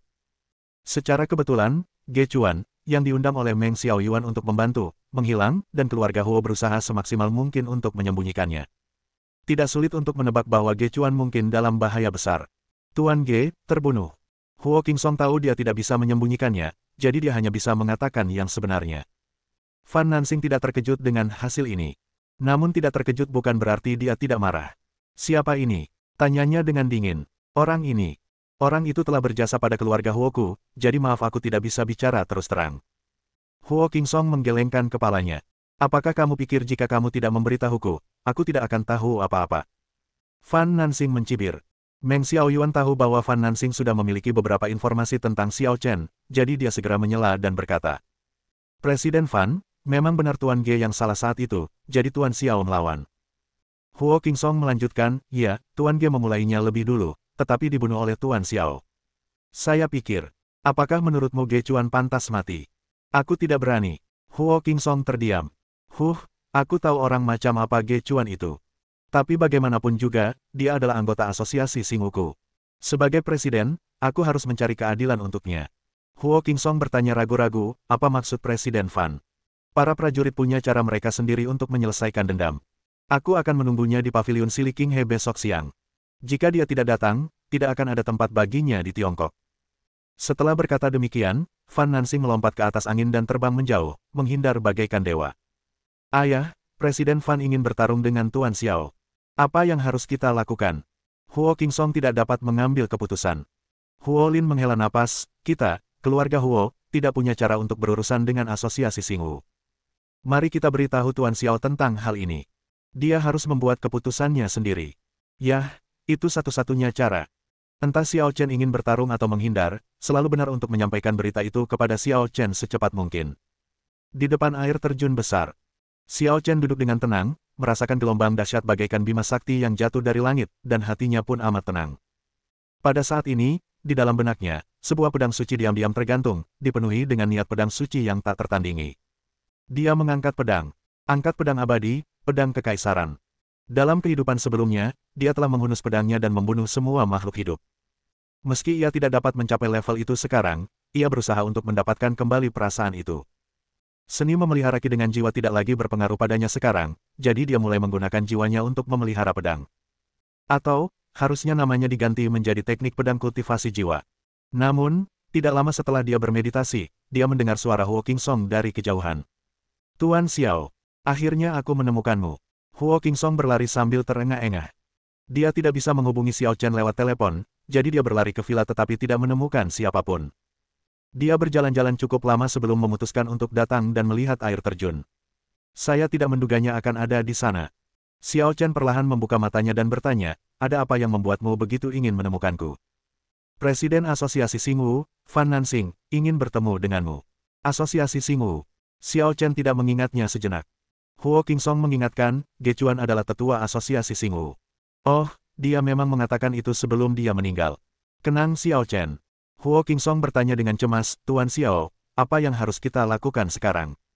Apakah Fan Nansing sangat kuat? Kuat, sangat kuat, guru terbaik di Provinsi Jiangnan, dan ahli Gangjin sepertimu. Mengapa dia tidak datang langsung kepadaku dan memintamu untuk memberitahuku? Huo Qingsong berkata, dia memintamu untuk bertarung di paviliun Sili Qinghe besok siang. Jika kamu menang, dia tidak akan melanjutkan masalah ini. Oh, kalau aku menang, bahkan jika dia ingin mengejarku, apa yang bisa dia lakukan padaku? Xiao Chen berkata dengan tenang. Tapi dia tidak datang untuk meminta hukuman secara langsung, yang setidaknya membuktikan bahwa dia adalah orang yang jauh lebih baik daripada Ge Chuan. Kalau begitu, Tuan Xiao, apakah Anda ingin pergi ke janji temu besok? Xiao Chen menggelengkan kepalanya dan berkata, aku tidak punya waktu untuk bermain dengannya atau berduel dengannya. Lebih baik tidur di rumah. Huo Qingsong. Setelah memikirkannya, Xiao Chen merasa tidak dapat dibenarkan untuk mengabaikannya seperti ini, jadi dia mengeluarkan liontin giok lainnya dan melemparkannya ke Huo Qingsong sambil berkata, berikan ini padanya besok dan biarkan dia menghancurkannya. Huo Qingsong menatap liontin giok di tangannya, yang berkualitas dan pengerjaannya bagus, dan timbul 1000 pertanyaan dalam benaknya. Dia sama sekali tidak bisa memahami maksud Xiao Chen. Namun, karena rasa hormat dan percaya kepada Xiao Chen, dia tetap setuju dengan hormat. Bab 76. Di pinggiran kota Jiangnan, sungai hijau berkilauan membentang sejauh 10 mil. Ada paviliun untuk berteduh dari hujan di tepi sungai Qing. Siang tadi, sesosok tiba-tiba muncul di paviliun. Ia mengenakan gaun panjang dan berdiri dengan kedua tangan di belakang punggungnya. Ia tidak memancarkan aura apapun, tetapi tampak menakutkan. Presiden Fan. Huo Qingsong berlari mendekat, terengah-engah. 2 hari terakhir ini dia seperti seorang pelari dan dia kelelahan setiap saat. Tetapi tidak ada cara lain, dia tidak mampu menyinggung Xiao Chen maupun Fan Nansing. Dia merasa tidak sopan mengirim pembantu untuk mengantarkan surat itu, dan takut menimbulkan kebencian, jadi dia terpaksa melakukannya sendiri. Fan Nansing menoleh dan melihat Huo Qingsong sendirian di sana. Dia tampak tidak senang dan bertanya, di mana anak itu? Tuan Xiao bilang dia tidak punya waktu. Huo Qingsong berkata dengan terengah-engah. Bajingan. Fan Nansing sangat marah. Awalnya dia mengira jika Xiao Chen bisa datang ke janji temu, memberinya penjelasan, atau bersaing dengannya secara serius, maka masalah besar bisa diselesaikan menjadi masalah kecil. Namun, dia tidak pernah menyangka bahwa Xiao Chen akan berpura-pura dan berkata dia tidak punya waktu. Presiden Fan, jangan marah dulu. Tuan Xiao ingin aku memberimu sesuatu. Apa? Itu saja. Huo Qingsong mengeluarkan liontin giok dan memberikannya kepada Fan Nansing. Liontin giok. Fan Nansing mengerutkan kening. Mungkinkah dia ingin menyuapku dengan ini? Tuan Xiao menyuruhmu menghancurkan liontin giok itu. Fan Nansing tidak ragu lagi, dia mengerahkan tenaganya dan tiba-tiba menjepit jari-jarinya. Jepret. Liontin giok itu hancur menjadi tumpukan bubuk karena kekuatan internal yang kuat. Namun kemudian, cahaya putih menyambar, dan suatu kekuatan dahsyat menyebar. Bang! Huo Qingsong adalah orang pertama yang terkena dan terpental, tetapi untungnya dia tidak terluka parah. Astaga! Huo Qingsong berbalik dan lari ketakutan. Fan Nansing juga mundur beberapa langkah, tetapi tentu saja dia tidak akan lari. Sebaliknya, dia menghadapi tantangan itu secara langsung. Kau pikir kau bisa mengalahkanku dengan cara ini? Kau hanya bermimpi. Dia marah. Jelaslah bahwa Xiao Chen memandang rendah dirinya. Dengan tidak datang ke janji dan menyembunyikan aliran energi dalam liontin giok, Anda berharap membuatnya menyerah. Apakah kamu bercanda? Dia mengibaskan lengan bajunya, menggerakkan kinya, dan menciptakan angin kencang yang bertiup ke arah cahaya putih. Bang! Kedua kekuatan itu bertabrakan, dan cahaya putih itu tampak saling tolak, tetapi tidak menghilang. Sebaliknya, cahaya itu membubung ke langit. Tiba-tiba, sebuah lightsaber mengembun dan melayang di udara, menampakkan niat membunuh. Fan Nansing mengerutkan kening dan tampak waspada. Mungkinkah ini bukan sekadar kekuatan energi? Swoosh! Lightsaber itu tampaknya memiliki kesadarannya sendiri, mengunci Fan Nansing dan menebas udara dengan kekuatan pedang yang dahsyat. Fan Nansing menyatukan kedua tangannya dan menangkisnya dengan kuat. Bang! Benturan kedua membuat Fan Nansing terkejut, dan tubuhnya terlempar keluar dari paviliun tanpa sadar, hampir jatuh ke dalam air. Namun, dia adalah pria yang kuat. Dia menahan darah yang mengalir deras di jantungnya, melangkah ke air sungai yang hijau, dan kembali ke tepi sungai. Di sisi lain, Guangjian juga terkena dampak kekuatan Fan Nansing, bergetar dan tampak akan pecah. Aku tidak pernah menyangka kalau pedang virtual biasa bisa sekuat ini. Kemampuanmu memang di luar dugaanku, tapi ini tidak cukup untuk mengalahkanku. Fan Nansing tadi sedikit meremehkan, namun sekarang dia akhirnya bersikap serius. Dia hanya melambaikan tangannya dan energi sejati terkumpul di telapak tangannya. Keterampilan sejati misterius selatan, telapak tangan ilahi utara. Jurus pamungkas digunakan, dan telapak tangan kuat pria kuat itu menghantam lightsaber dengan kekuatan yang luar biasa. Dentang. Dengan suara pedang yang tajam, pedang cahaya itu hancur, berubah menjadi titik-titik kecil cahaya bintang dan jatuh ke tanah. Karena kamu begitu sombong, jangan salahkan aku jika datang ke rumahmu untuk menanyaimu secara pribadi. Fan Nansing dengan marah berbalik dan hendak pergi. Namun, begitu dia mengangkat kakinya, sesuatu yang tidak terduga terjadi. Cahaya bintang di bawah kakinya terhubung membentuk lingkaran sihir, dan niat pedang yang tak tertandingi dan menakjubkan melesat ke langit. Dalam sekejap, cahaya putih yang tak terhitung jumlahnya berkumpul bersama dan mengembun menjadi pedang panjang, membentuk formasi pedang yang tak tertandingi. Sasaran terkunci pada Fan Nansing lagi, dan pedang panjang itu terbang ke bawah, menunjukkan karakteristik yang berbeda pada saat yang sama.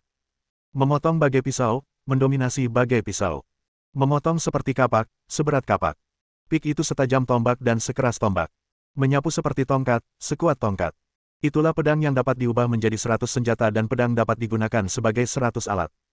Meskipun merupakan pedang, ia dapat mengambil karakteristik pisau, kapak, pistol, tongkat dan senjata lainnya, dan dapat berubah dalam berbagai cara. Apa? Fan Nansing tampak ngeri, dan hanya bisa mundur karena takut. Namun, formasi pedang telah dimulai, dan ratusan pedang mengejar tanpa henti dan tiada henti. Melihat tidak ada jalan untuk mundur, Fan Nansing menggertakkan giginya, berdiri diam, dan menggunakan seluruh keterampilan hidupnya. Ki bawaan. Cahaya di sekitar tubuhnya memadat menjadi perisai fisik untuk menahan serangan formasi pedang. Seseorang dengan gang jin yang kuat dapat menghasilkan gang ki bawaan hanya dengan sedikit usaha. Pada saat ini, Fan Nansing mengerahkan segenap tenaganya untuk melakukan gerakan ini. Karena dia tahu bahwa formasi pedang ini luar biasa. Ding ding ding ding. Ratusan pedang berjatuhan seperti hujan pedang, menebas, mencabut, menyapu. Terus-menerus menyerang energi bawaan Fan Nansing. Dalam sekejap mata, puluhan putaran telah berlalu. Bagaimana bisa begitu kuat? Meskipun Fan Nansing dapat menahan serangan itu untuk sementara waktu, ia secara bertahap berada pada posisi yang kurang menguntungkan. Kakinya terus menggali lebih dalam ke dalam lumpur dan ia berada di bawah tekanan yang luar biasa. Konfrontasi tanpa syarat seperti itu bagaikan dua orang pria kuat yang bertarung untuk hidup dan mati. Ding ding ding. Konfrontasi terus berlanjut, dan Fan Nansing menunjukkan tanda-tanda kekalahan. Energi bawaannya semakin melemah karena terus-menerus terkuras. Akhirnya, bang! Energi bawaannya terpotong oleh pedang, dan Fan Nansing terpental keluar, dengan darah mengalir dari sudut mulutnya. Namun formasi pedang itu tidak punya belas kasihan dan simpati. Swoosh! 3 pedang terbang menusuknya, membawa serta kekuatan badai yang dahsyat. Fan Nansing tidak punya cara untuk menghindar atau menghalanginya, dan tidak dapat menahan diri untuk tidak menunjukkan ekspresi putus asa. Hidupku sudah berakhir. Pada saat yang paling kritis, sebuah keajaiban tiba-tiba terjadi. Pedang terbang yang datang ke arah kami dengan kekuatan seperti itu tampaknya telah kehabisan energi. Gerakannya terhenti tiba-tiba, dan berubah menjadi titik cahaya dan menghilang di antara langit dan bumi. Kali ini, mungkin ia benar-benar menghilang seluruhnya. Lagi pula, energi yang tersimpan dalam liontin giok itu terbatas. Tetapi tidak diragukan lagi bahwa Fan Nansing kalah. Kekalahan total. Huo Qingsong tidak melihat apa yang terjadi selanjutnya. Setelah terlempar oleh kekuatan yang terpancar dari liontin giok, dia berlari kembali ke Gunung Mingyue. Karena dia takut Fan Nansing akan salah paham dan mengira bahwa dia sedang berkomplot melawannya, lalu menyerangnya dengan marah, maka meskipun dia punya 10 nyawa, nyawa itu tidak akan cukup untuk membunuhnya. Sehari kemudian, di tepi air terjun, Xiao Chen masih duduk di sana, seolah-olah dia tidak pernah pergi. Tuan Xiao, Tuan Xiao. Huo Qingsong berteriak lemah. Xiao Chen membuka matanya dan bertanya dengan tenang, apakah kamu memberikan liontin giok itu kepada Fan Nansing? Aku memberikannya padanya, dan dia menghancurkannya, tapi... Mengapa Tuan Xiao mempermainkannya seperti ini? Aku takut dia akan segera datang ke rumahku. Tidak, tunggu dulu, dia sudah ada di sini. Begitu dia selesai berbicara, Fan Nansing datang berjalan mengikuti angin dan mendarat tidak jauh dari mereka berdua. Meskipun Huo Qingsong berlari cukup lama terlebih dahulu, bagaimana kekuatan larinya bisa dibandingkan dengan Fan Nansing? Wajar saja jika keduanya tiba hampir bersamaan, satu demi satu. Presiden Fan. Ekspresi wajah Huo Qingsong tiba-tiba berubah. Dia mengira Fan Nansing benar-benar marah dan datang ke sini untuk meminta penjelasan. Akan tetapi, kejadian yang terjadi pada saat berikutnya sungguh mengejutkan Huo Qingsong hingga rahangnya ternganga ke tanah. Fan Nansing tidak hanya tidak menunjukkan sikap meminta hukuman, tetapi dia malah berlutut dan membungkuk kepada Xiao Chen karena takut. Fan Nansing sombong dan angkuh, dan tidak mengetahui kekuatan gaib sang guru. Aku datang untuk meminta maaf kepada sang guru. Bab 77. Huo Qingsong bingung. Fan Nansing sebenarnya datang bukan untuk meminta hukuman, tetapi untuk meminta pengampunan. Ngomong-ngomong soal itu, Fan Nansing tampaknya agak kacau, bahkan terluka. Apa yang terjadi setelah dia pergi? Xiao Chen menatap Fan Nansing dengan tenang dan bertanya, apakah kamu tidak akan membalas dendam pada Gechuan? Gechuan menyinggungmu, kau pantas mati. Itu bukan salahmu, akulah yang mengambil inisiatif untuk maju. Fan Nansing selalu tahu karakter Gechuan, jadi dia tidak meragukan apa yang dikatakan Huo Qingsong dan Meng Xiaoyuan, bahwa Gechuanlah yang menyerang Xiao Chen terlebih dahulu. Namun sebagai presiden Asosiasi Bela Diri Bintang, ia terkadang terjebak dalam dilema.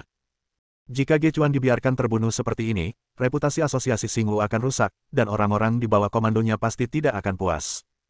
Jadi apapun yang terjadi, dia harus keluar dan menemui Xiao Chen. Tanpa dia sadari, Xiao Chen bukanlah seseorang yang dapat dilawannya. Dia mengajak Xiao Chen berduel, tetapi bukan karena Xiao Chen tidak punya waktu, melainkan dia tidak peduli dan tidak berminat. Sulit baginya untuk membayangkan seberapa tinggi tingkat kultivasi orang tersebut. Siapa yang dapat mengalahkannya hanya dengan niat pedang yang terpadu dalam Liontin Giok.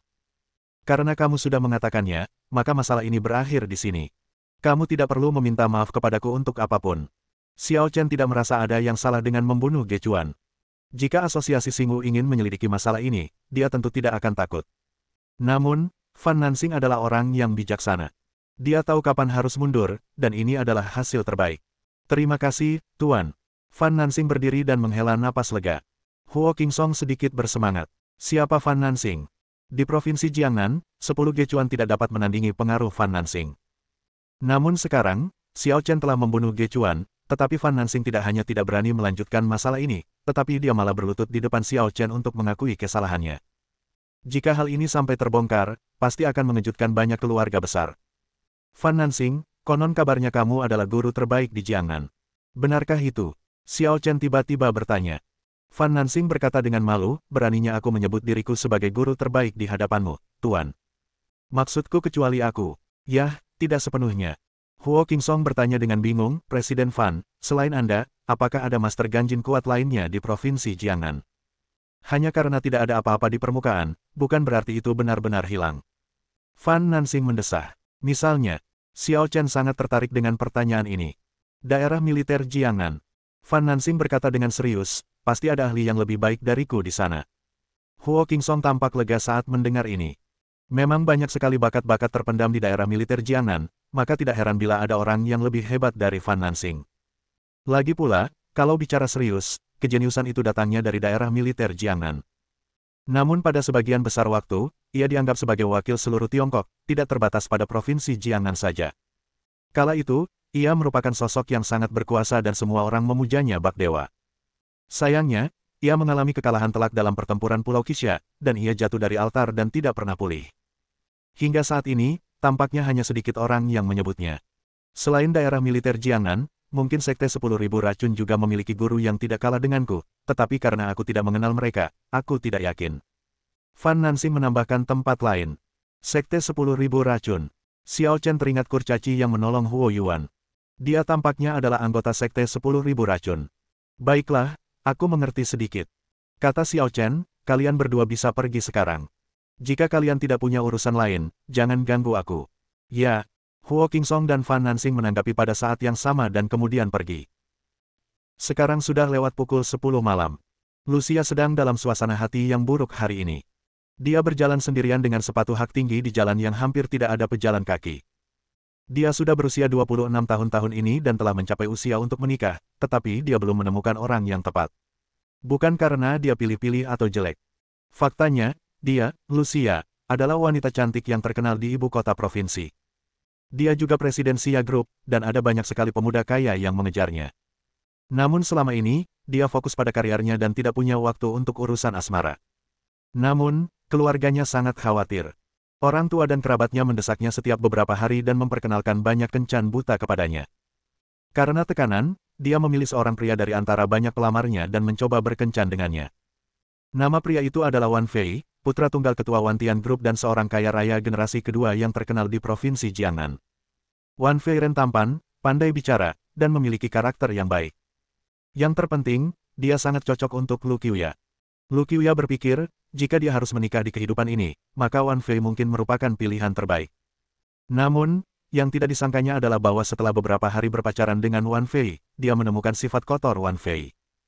Hari ini adalah hari ulang tahun Wan Fei, dan aku pergi untuk merayakan ulang tahunnya, namun aku melihatnya sedang memeluk, mencium, dan menyentuh dua gadis muda lainnya. Sejak saat itu, dia menyadari bahwa Wan Fei sebenarnya tidak berbeda dengan playboy lainnya. Selama ini, citra sempurna yang ia tampilkan pada dirinya hanyalah sebuah penyamaran. Dengan marah dia berbalik dan pergi. Setelah Wan Fei menyadari hal ini, dia segera mengirim seseorang untuk menyita mobilnya, mencegahnya pulang ke rumah. Ketika dia menghentikan taksi, pengemudi taksi akan langsung terintimidasi dan takut. Tetapi dia tetap tidak ingin tinggal di sana dan berencana untuk berjalan kaki pulang sendirian. Dia putus asa tentang pria dan pernikahan. Mengapa wanita harus menikah? Dia mandiri dan bisa menjalani kehidupan yang lebih baik dan bahagia dengan usahanya sendiri. Pada saat ini, sebuah Rolls-Royce perak mengejar dari belakang dan berhenti di depan Lucia. Seorang pria tampan keluar dari mobil, berjalan cepat ke Lucia, dan mencoba memegang tangannya.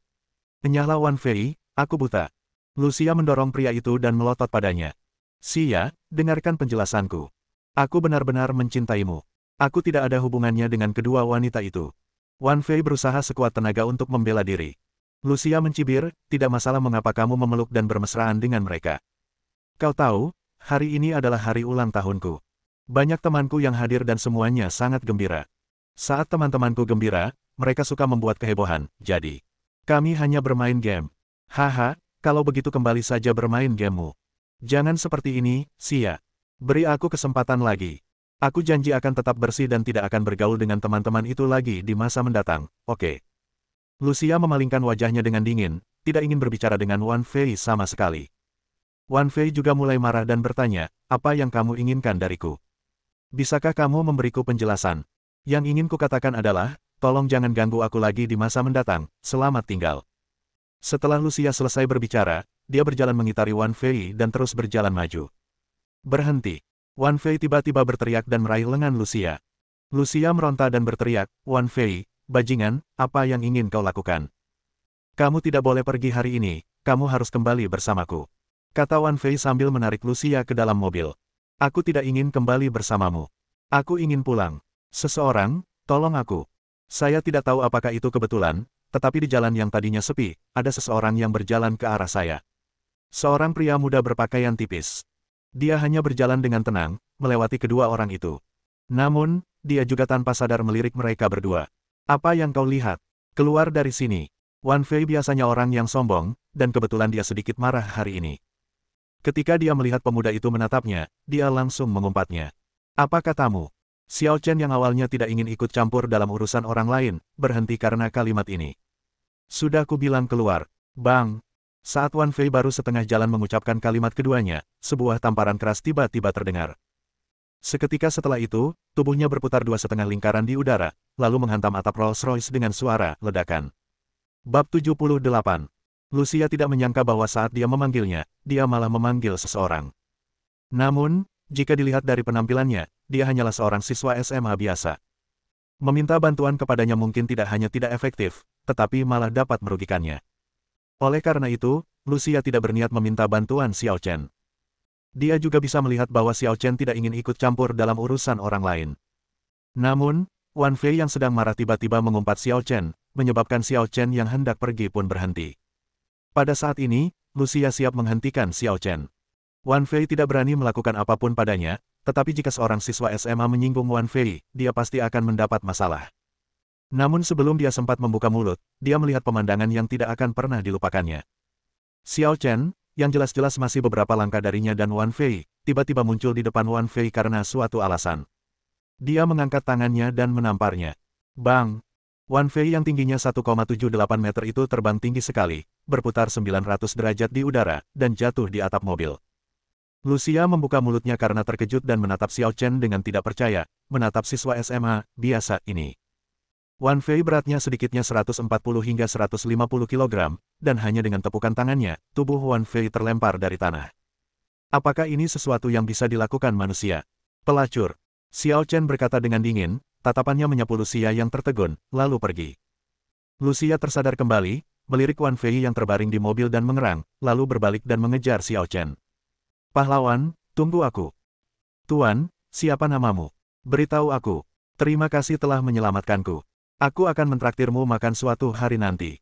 Bisakah kau meninggalkanku informasi kontakmu? Kenapa kamu begitu kuat sehingga kamu bisa membuat seseorang terlempar hanya dengan satu tamparan? Kamu pasti pernah berlatih bela diri, kan? Lucia sendiri tidak percaya bahwa dia benar-benar akan menggunakan nada genit dan menyanjung terhadap seorang pria dalam hidupnya. Entah mengapa, ia jadi tertarik dengan bocah lelaki misterius yang tiba-tiba muncul dan menyelamatkannya itu, dan ia ingin sekali mengenalnya. Namun, dia bagaikan sepotong kayu. Tidak peduli seberapa banyak aku berbicara atau seberapa banyak aku berusaha menyenangkannya, dia mengabaikanku. Hal ini tentu saja membuatnya tertekan. Apakah pesonanya begitu buruk? Lucia tidak mempercayainya, jadi dia mengikuti Xiao Chen sepanjang jalan, dengan tekun. Namun, gelar pahlawan memang agak terlalu sok, jadi saya mengubahnya menjadi gelar yang lebih mudah dipahami. Teman sekelas, sudah sangat larut. Mau kemana kamu sendirian? Kenapa tidak naik kendaraan saja? Teman sekelas, kamu. Tanpa diduga, Xiao Chen akhirnya menatap langsung ke matanya. Aku tidak punya niat untuk menyelamatkanmu, jadi tidak perlu bicara omong kosong begitu, dan jangan menghalangi pekerjaanku. Memang benar bahwa Xiao Chen baru saja lewat. Alasan mengapa dia mengambil tindakan sepenuhnya karena kesalahan Wan Fei sendiri dan tidak ada hubungannya dengan Lucia. Lucia berkata dengan nada memelas, jangan seperti ini, bertemu adalah takdir, bukankah baik jika berteman? Tidak bagus. Xiao Chen menggelengkan kepalanya. Lucia. Setelah beberapa saat, keduanya tiba di pasar. Pasar malam di sini masih sangat ramai, dengan kios-kios di mana-mana menjual segala jenis barang, termasuk beberapa barang yang aneh dan janggal. Xiao Chen telah berlatih di samping air terjun selama 3 hari, jadi tentu saja dia keluar untuk jalan-jalan hari ini. Secara tidak sengaja dia bertemu Lucia dan Wan Fei. Wah, ramai sekali di sini. Aku jarang ke sini sebelumnya. Ini adalah pertama kalinya Lucia datang ke tempat yang kacau balau seperti ini pada jam selarut ini. Dia juga suka berbelanja, tetapi dia hampir selalu pergi ke pusat perbelanjaan besar dan supermarket. Pasar malam, harus saya katakan, memiliki cita rasa yang unik. Apakah kamu akan membeli sesuatu? Dia melirik Xiao Chen. Xiao Chen tidak menjawab pertanyaannya, tetapi malah bertanya, sudah larut malam, mengapa kamu tidak pulang? Mengapa kamu mengikutiku? Beritahukan nama dan informasi kontakmu, dan aku akan pergi. Lucia tidak akan menyerah sampai dia mencapai Sungai Kuning. Xiao Chen mengabaikannya dan terus berjalan maju. Tak lama kemudian, ekspresinya berubah, seolah-olah dia akhirnya menemukan sesuatu yang menarik minatnya. Tungku alkimia. Xiao Chen tiba di sebuah kios. Ada banyak tungku alkimia indah dengan berbagai ukuran di kios ini. Anak muda, apakah kamu tertarik dengan ini? Pemilik kios bertanya sambil tersenyum. Lihatlah dulu. Xiao Chen mulai memilih-milih di kiosnya. Kemampuannya sekarang sudah cukup untuk memurnikan pil, yang kurang adalah tungku pil yang bagus. Namun, ia kecewa karena tungku alkimia di kios itu terlihat bagus, tetapi kualitasnya sungguh buruk. Anak muda, ada pertanyaan. Tanya pemilik kios. Kualitasnya terlalu buruk. Tidak bisa digunakan untuk membuat pil. Saya khawatir akan rusak setelah dibakar beberapa kali. Xiao Chen menggelengkan kepalanya berulang kali. Pemilik kios tertegun sejenak, lalu berkata, anak muda, apakah kamu bercanda? Ini hanya untuk dilihat, atau sebagai properti, bukan untuk alkimia sungguhan. Sebuah hiasan. Ya, alkimia adalah sesuatu yang hanya ada dalam legenda. Siapa yang memiliki kemampuan ini sekarang? Pemilik kios berkata, tungku alkimia yang ada di pasaran saat ini merupakan barang antik yang diwariskan dari zaman dahulu, yang bernilai mahal, atau merupakan tiruan ornamen yang diproses seperti milikku. Lupakan saja. Xiao Chen berdiri dan pergi. Tentu saja dia menginginkan tungku alkimia yang sebenarnya, mengapa dia membutuhkan ornamen ini? Kamu membutuhkan tungku alkimia. Lucia menatap Xiao Chen, memikirkan misterinya, dan bertanya dengan heran, bisakah kamu membuat alkimia? Xiao Chen masih tidak peduli untuk memperhatikannya dan bersiap untuk berbelanja lagi. Hei, jangan pergi, aku punya benda ini. Lucia tiba-tiba berkata. Xiao Chen berhenti sejenak dan menatapnya dengan kecurigaan yang jelas, kamu punya tungku alkimia. Ya, tapi itu bukan milikku. Itu milik temanku. Dia memintaku membantunya mencari pembeli. Sebagai presiden Xia Group, Lucia memiliki koneksi yang luas dan mengenal banyak elit bisnis dan petinggi, sehingga teman itu memintanya untuk mencari pembeli. Kau tidak mencoba menjebakku, kan? Xiao Chen tidak begitu percaya. Siapa yang menjebakmu? Aku juga mengunggahnya di Moments miliknya. Ada foto-foto di dalamnya. Kalau kamu tidak percaya, aku bisa menunjukkannya padamu. Lucia mengeluarkan ponselnya, membolak-balik foto-foto dari lingkaran pertemanannya, dan menyerahkannya kepada Xiao Chen. Ada lebih dari selusin foto, tetapi semuanya diambil dari tungku alkimia yang sama dari berbagai sudut. Sepertinya hanya ada yang ini, dan harganya sangat tinggi, jadi tidak ada yang tertarik membelinya. Lucia menjulurkan lidahnya, tampak sedikit malu. Namun yang mengejutkannya, Xiao Chen melihat-lihat foto itu lagi dan lagi, lalu berkata dengan serius. Tidak masalah kalau barangnya banyak, yang penting bagus. Lucia sedikit terkejut dan bertanya, kamu menginginkan ini? Xiao Chen menjawab dengan tegas. Dia sangat tertarik pada tungku alkimia ungu ini karena dia yakin itu bukan barang biasa. Setidaknya, itu tidak akan menjadi barang hiasan yang dijual di jalan. Baiklah, aku akan membantumu menghubunginya. Lucia sangat gembira. Bisakah saya akhirnya menghubungi Xiao Chen kali ini? Dia yakin bahwa Xiao Chen hanya sedikit sulit bergaul pada awalnya, tetapi dia akan mudah diajak bicara setelah mengenalnya beberapa kali. Mengenai mahal atau tidaknya tungku alkimia, itu bukan masalahnya. Bahkan jika Xiao Chen tidak mampu membelinya, dia bersedia memberikan uang muka. Hari ini sudah malam, jadi tentu saja tidak mungkin untuk langsung mengajak seseorang keluar. Xiao Chen memberikan informasi kontaknya kepada Lucia, dan keduanya sepakat untuk bertemu di sebuah kafe pada siang hari lusa. Bab 79. Keesokan harinya, Lucia tiba-tiba menelepon Xiao Chen. Xiao Chen, mari kita ubah waktu yang disepakati menjadi besok malam di Flying Fish Bar. Apakah kamu setuju? Bisa. Meskipun Xiao Chen tidak tahu alasannya, hal itu tidak berpengaruh padanya. Flying Fish Bar sangat terkenal di Provinsi Jiangnan dan dianggap sebagai bar kelas atas, jadi meskipun Xiao Chen tidak mengenali rutenya, ia masih dapat menemukannya dengan naik taksi. Hari lainnya berlalu. Malam harinya, Xiao Chen naik taksi ke Flying Fish Bar, dan Lucia sudah menunggunya di pintu. Di sebelahnya, ada seorang wanita yang sangat trendy dengan rambut keriting. Xiao Chen, perkenalkan, ini Min Yue. Lucia memperkenalkan wanita berambut keriting di sebelahnya. Han Minyu, penjual tungku alkimia ungu. Anak laki-laki tampan, senang bertemu denganmu. Han Minyu tersenyum hangat dan murah hati. Apakah kamu membawa barang-barangmu? Xiao Chen langsung ke intinya dan tidak ingin membuang waktu. Jangan khawatir, ada beberapa teman sekelas di sini hari ini, mari kita masuk dan bermain bersama. Xiao Chen memandang Lucia dengan bingung. Lucia berkata dengan malu, Xiao Chen, aku baru tahu kemudian bahwa benda ini dijual oleh Paman Min Yue, dan pamannya belum datang. Han Minyu berkata, Paman bilang dia akan tiba paling lama dalam waktu setengah jam, apakah kamu bisa menunggu sedikit lebih lama? Xiao Chen berpikir setengah jam tidak terlalu lama, jadi tidak apa-apa untuk menunggu, dan mengangguk. Baiklah, ayo masuk, kata Han Minyu dengan gembira. Pacar Han Minyu, Liu yang sedang keluar kota dan datang menemuinya hari ini. Liu Yang, Han Minyu dan Lucia semuanya adalah teman sekelas kuliah, jadi mereka cukup menelepon dua teman lama yang tinggal di dekat situ untuk berkumpul. Itulah sebabnya Lucia sementara waktu memberitahu Xiao Chen untuk mengubah tempat acara. Ketika Xiao Chen dan dua orang lainnya memasuki bar, dua pria dan satu wanita yang sedang bermain tebak jari di meja berhenti dan menatap Xiao Chen. Minyu, siapa dia? Han Minyu berkata, namanya Xiao Chen, teman Xia. Oh, pacar. Canda wanita berwajah oval yang duduk di sofa. Xiao Jie, kau akan mati. Lucia menerkam dan mencakarnya. Wu Jie menghindar dan berkata sambil tersenyum, aku sedang berbicara tentang teman laki-laki. Mengapa kamu begitu gugup? Apakah kamu merasa bersalah? Kamu masih bilang. Kedua wanita itu bergulat di sofa. Liu Yang dan seorang pria lain yang mengenakan kemeja kasual tersenyum. Mereka tahu Wu Jie sedang bercanda dan tentu saja tidak menganggapnya serius. Kalau hubungan mereka tidak baik, mereka tidak akan berkumpul bersama hari ini. Adapun klaim bahwa Xiao Chen adalah pacar Lucia, itu bahkan lebih mustahil. Pertama-tama, Xiao Chen beberapa tahun lebih muda, paling-paling dia baru saja mulai kuliah, sementara mereka baru lulus 2 tahun. Kedua, Lucia berpacaran dengan Wan Fei dari Wantian Group, bagaimana mungkin dia bersama Xiao Chen? Baiklah, hentikan, Xiao Chen hanya ingin membeli sesuatu dari pamanku, dan Xia dan aku hanyalah perantara. Han Minyu memisahkan kedua gadis itu. Jadi begitulah adanya. Kalau begitu, Xiao Chen, silakan duduk di sini sebentar. Wu Jie merapikan pakaian yang diacak-acak oleh Lucia dan tersenyum pada Xiao Chen. Jika Anda tertarik, Anda dapat bermain game bersama kami, tetapi Anda harus minum jika kalah. Kalian bersenang-senanglah, jangan khawatirkan aku. Meskipun Xiao Chen bisa minum, dia tidak tertarik dengan permainan tebak-tebakan. Mereka berlima adalah teman sekelas lama, dan mustahil bagi saya, sebagai orang luar, untuk bisa diterima. Kelima orang itu meneruskan permainan sebelumnya, yakni tebak-tebakan jari atau mengocok dadu, dan yang kalah harus meminum minuman penalti. Akan tetapi, Lucia jelas linglung. Dia sebenarnya ingin berkomunikasi lebih banyak dengan Xiao Chen, tetapi takut membuat teman lama sekelasnya kesal.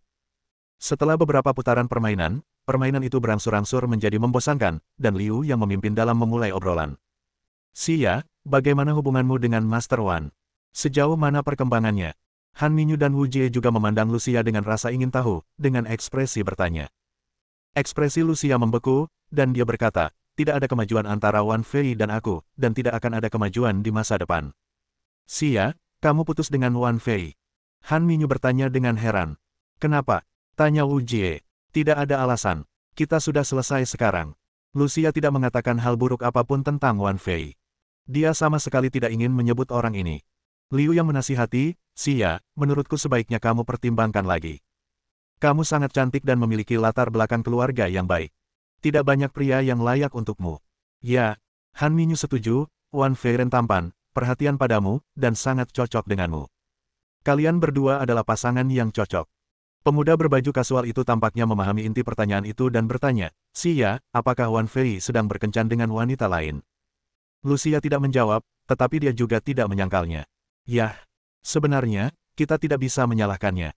Lagi pula, Wan Fei berasal dari kelas atas, jadi wajar saja jika wanita-wanita mendekatinya. Selain itu, terkadang dia tidak punya pilihan selain menuruti lelucon teman-temannya. Lucia memutar matanya dan berkata, alasan yang kedengarannya muluk-muluk. Bukankah seharusnya kelas atas lebih disiplin? Kali ini, Wu Jie berdiri di sisi Lucia dan berkata, benar sekali, bukankah Xia kita berasal dari kelas atas? Bukan itu maksudku. Pemuda itu merentangkan tangannya dan menyangkal. Lalu apa maksudmu?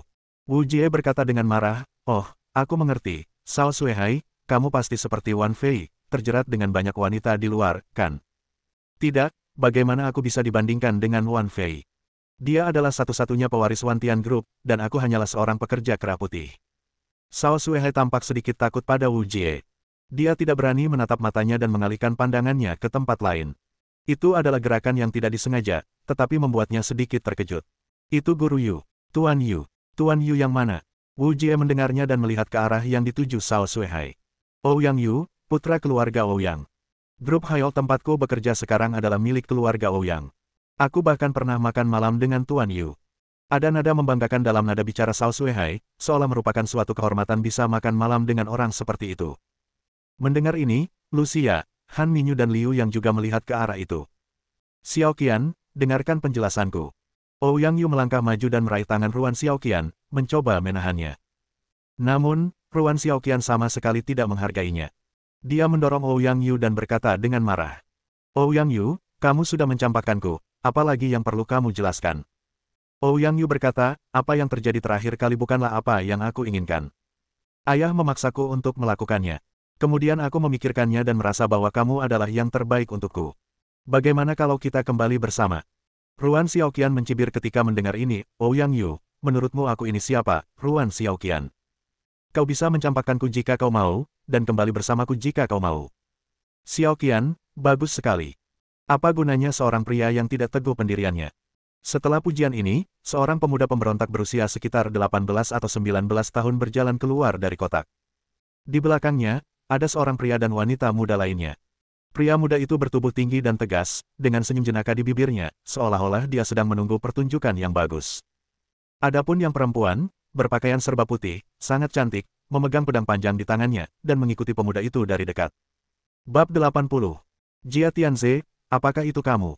Ouyang Yu mengenali pemuda pemberontak itu, dan jejak kesuraman melintas di wajah tampannya.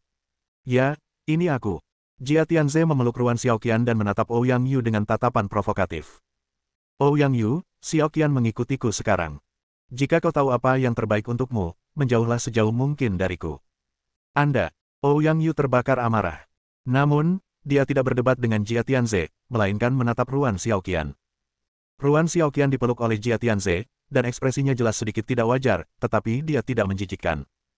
Dia berkata kepada Ouyang Yu, pergi, aku tidak ingin melihatmu lagi. Tidak, Xiaoqian, dia jelas tidak mencintaimu. Aku tidak ingin kau menyesalinya seumur hidup karena kemarahan sesaat. Ouyang Yu memohon dengan getir. Namun, ketika Jia Tianze mendengar ini, dia menjadi marah. Ouyang Yu, apa yang kamu katakan? Dia beberapa tahun lebih muda dari Ouyang Yu, tetapi sangat kuat dan mendominasi. Dia berjalan ke arah Ouyang Yu dan mencengkeram kerah bajunya. Bagaimana mungkin aku lebih buruk darimu? Kau bajingan yang bahkan tidak bisa memengaruhi pikiranmu sendiri. Kualifikasi apa yang kau miliki untuk bersaing denganku? Membuka. Ouyang Yu tiba-tiba mendorong Jia Tianze dan berkata dengan dingin. Jia Tianze, kamu tahu orang seperti apa dirimu? Apakah kamu akan memperlakukan Xiao Qian dengan tulus? Setidaknya lebih baik daripada sampah sepertimu. Aku tidak ingin bicara denganmu lagi. Xiao Qian, ikut aku. Ouyang Yu mengulurkan tangan untuk menarik tangan Ruan Xiao Qian lagi. Dan kali ini dia begitu tegas, tidak menoleransi penolakan apapun dan hampir menyeretnya keluar. Tunggu sebentar, teman. Pada saat ini, pemuda yang tegas itu melangkah maju untuk menghentikan Ouyang Yu. Bukankah tidak pantas bagimu untuk melakukan ini? Pasangan itu ingin bersama, tetapi kamu bersikeras untuk ikut campur. Ini bukan hal yang dilakukan seorang pria sejati. Mendengar itu, Ruan Xiaoqian memberontak dengan keras sambil berteriak, Ouyang Yu, lepaskan aku, kalau tidak, aku tidak akan pernah melepaskanmu. Ouyang Yu menoleh dan melihat dengan jelas ada sedikit ketakutan di raut wajah Ruan Xiaoqian. Ia bingung dan menatap pemuda yang dingin itu. Apakah itu kamu? Pemuda tegas itu berkata dengan tenang, bagaimana denganku? Ouyang Yu bertanya dengan dingin, Xiaoqian tidak akan menyukai Jia Tianze, kalian pasti berkomplot untuk memaksanya, kan? Oh, pria muda yang tegas itu terkekeh tanpa alasan yang jelas. Tampaknya meremehkan. Seketika, wanita berpakaian putih di belakangnya menghunus pedangnya. Dentang. Cahaya pedang menyambar pipi Ouyang Yu seperti meteor atau pelangi. Swiss. Noda darah muncul, dan darah terus mengalir keluar. Ketika Ouyang Yu bereaksi, keringat dingin sudah membasahi sekujur tubuhnya. Dia menyentuh noda darah di pipinya dengan tangannya dan mundur 2 langkah dengan ngeri. Jika kau berani tidak menghormati tuan muda lagi, lain kali aku akan memenggal lehermu. Suara wanita berpakaian putih itu dingin, dan pedang panjang itu telah tersarungkan tanpa sepengetahuannya. Pemandangan ini tentu saja membuat bar yang tadinya berisik itu langsung menjadi sunyi. Ada yang langsung berlarian karena panik, ada pula yang ingin menyaksikan keseruannya, berkerumun di sudut untuk menonton. Cao Suehai dan orang lain di meja Xiao Chen juga sangat ketakutan. Wanita itu menghunus pedangnya begitu cepat sehingga aku tidak dapat melihatnya dengan jelas. Dia baru saja ingin membunuh Ouyang Yu, dan sedikit saja gerakan pedangnya sudah cukup. Suehai, jangan terlalu memaksakan diri. Jia Tianze dan pria serta wanita itu bukanlah orang yang bisa kau ganggu. Cao Suehai tersenyum pahit dan berkata, aku tidak cukup bodoh untuk mencari kematian. Pihak lain bahkan tidak menganggap serius Ouyang Yu. Jika dia, seorang pria tanpa latar belakang, mendatangi mereka, dia mungkin benar-benar akan ditebas sampai mati oleh pedang pihak lain. Ngomong-ngomong, siapa mereka dan mengapa mereka berani berbuat sembrono? Jia Tianze adalah generasi baru pesolek di Jiangnan. Dia sangat populer. Keluarga Jia di belakangnya dikatakan memiliki fondasi untuk menggantikan 3 keluarga besar. Pria dan wanita lainnya sangat asing. Mereka tidak tampak seperti penduduk setempat. Saya tidak tahu dari mana mereka berasal.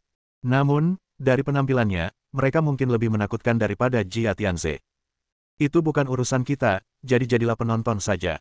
Min Yue benar. Diskusi yang sama terdengar di setiap sudut. Ouyang Yu dan Jia Tianze sama-sama berasal dari keluarga kaya. Saat mereka berkonflik, tidak ada yang berani campur tangan. Cek-cek, Ying-Ying, tampaknya ilmu pedangmu telah meningkat lagi. Kata pemuda itu sambil tersenyum. Wanita berpakaian putih itu menjawab, semua ini berkat ajaran baik tuan muda. Ketika Ruan Xiaoqian melihat pipi Ouyang Yu terluka, jejak rasa kasihan melintas di matanya, tetapi dia masih berkata dengan kejam. Ouyang Yu, keluar dari sini, aku tidak menyukaimu lagi. Saya tidak percaya. Ouyang Yu terstimulasi oleh kata-kata Ruan Xiaoqian. Dia tampak kehilangan akal sehatnya dan melangkah maju lagi. Betapa keras kepala. Pemuda itu tiba-tiba mengayunkan tangannya, secepat bayangan. Bang! Tidak ada yang melihat di mana Ouyang Yu tertabrak. Mereka hanya tahu bahwa dia terlempar ke belakang dan memecahkan beberapa meja berturut-turut. Jia Tianze segera berteriak, Bos, bersihkan sampah ini untukku, jangan biarkan itu memengaruhi suasana hati kita. Ya, Guru Z. Manajer Flying Fish Bar telah menonton dari samping dan tidak berani melangkah maju untuk menghalangi mereka. Baru sekarang dia menanggapi. Kemudian dia memanggil beberapa penjaga keamanan dan meminta mereka untuk membawa Ouyang Yu keluar. Tuan muda, abaikan saja dia dan kembali bersenang-senang. Kata Jia Tianze kepada pemuda itu sambil memeluk Ruan Xiaoqian. Mereka berempat berbalik bersama dan bersiap kembali ke ruang pribadi. Namun pada saat itu, sekumpulan orang menyerbu Flying Fish Bar dengan kecepatan tinggi. Sekilas, totalnya ada 6 orang, 2 pemuda dan 4 remaja. Pemuda yang memimpin adalah Wan Fei. Wan Fei melirik sekilas, lalu menatap meja Lucia, lalu berjalan mendekat dengan marah. Wan Fei. Lucia tiba-tiba berdiri, dengan sedikit kepanikan di matanya. Wan Fei, apa yang kamu lakukan di sini? Aku tidak mencarimu hari ini, minggirlah. Wan Fei bahkan tidak memberikan wajah apapun kepada Lucia. Liu Yang, Han Minyu, Wu Jie, dan Cao Suehai semuanya merasa ada yang tidak beres dan berdiri serta bertanya. Tuan Wan, mengapa Anda begitu marah? Kamu seharusnya bertanya padanya. Wan Fei menunjuk Xiao Chen yang terdiam di sofa.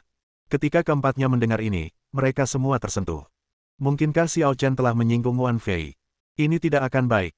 Pemuda yang bersama Wan Fei datang ke sini bersama 4 pemuda. Wan Fei, apakah ini orang yang memukulmu? Tanya pemuda itu sambil melirik Xiao Chen.